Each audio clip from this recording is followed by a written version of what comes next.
My name is Nicole, and I've had the privilege of serving here at Eternal Anchor for 3 different trips now, over 3 different years, and I come with my family. I have 4 children who are now teenagers, actually, and one of them has disabilities, has a form of cerebral palsy and autism and intellectual disability. And the first time that I came, just before Eternal Anchor had gotten started, and I came with my daughter, who is the twin sister of my son with disabilities, and we met a boy named Angel who has the exact same diagnoses as my son. It was remarkable to see the similarities, and I will never forget the expression on my daughter's face when she realized that here in this area her twin brother Tillman would not have access to public school. And she was stunned by that, and it impacted us deeply. We spend our mornings in the school with the children, helping in whatever ways the teachers need. So helping with different lessons, helping the kids do certain activities they need to do. And then in the afternoons, they use us, our teams, to do different kinds of manual labor, construction, cleaning, painting, whatever they need done. And so it's a great variety, the time that we get to spend in our trips. The mornings being very social, interacting with the kids and the staff, and in the afternoons working with our hands. Probably one of the most significant highlights, and not only for myself but for all of those that I have been on these trips with, is Friday evenings. So at the end of each week on Friday evening, one of the families of the kids here at Eternal Anchor hosts a small group of the team for dinner in their home on Friday evening. So 4 or 5 of us may go to one family and a handful to another family, and we get to have dinner in the home.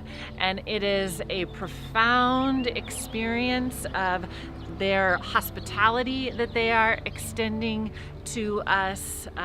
We always love to get to connect with the students in their homes and meet their families. It's priceless, and we've had many people on our trips that has been the most profoundly impacting time of the whole trip. One of my sons last year, when we were wrapping up the week, we were talking about, okay, what did we learn this week? What really stood out to us? I will never forget his response.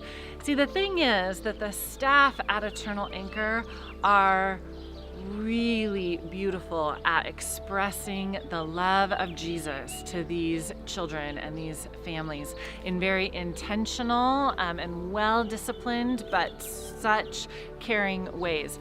And my 14-year-old son, who is not particularly given to profundity, he said, "When I am at Eternal Anchor, it makes me realize how much God loves me, because I see the way that the staff are loving these kids who are overlooked in their society, and it tells me that it doesn't matter how anybody sees me, because God loves me so much." And for my 14-year-old to have learned that kind of lesson about his value, because he's seeing the value given to these kids by the staff at Eternal Anchor, there's just nothing like that as a mom.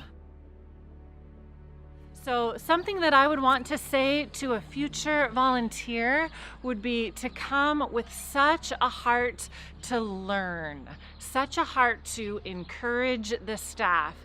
Too often, we as North Americans have a desire to come and do, or come and provide solutions. And it is so much more valuable for us to take a learning posture and come and support the tremendous work that the staff are doing here, figure out how they need to be encouraged and built up, tell them the things we love about what they are doing, and just be willing to be comfortable with a lot of flexibility and not always knowing if you are accomplishing something in the moment, but recognizing that you're supporting the larger work that is happening here and that is making such an impact in the community.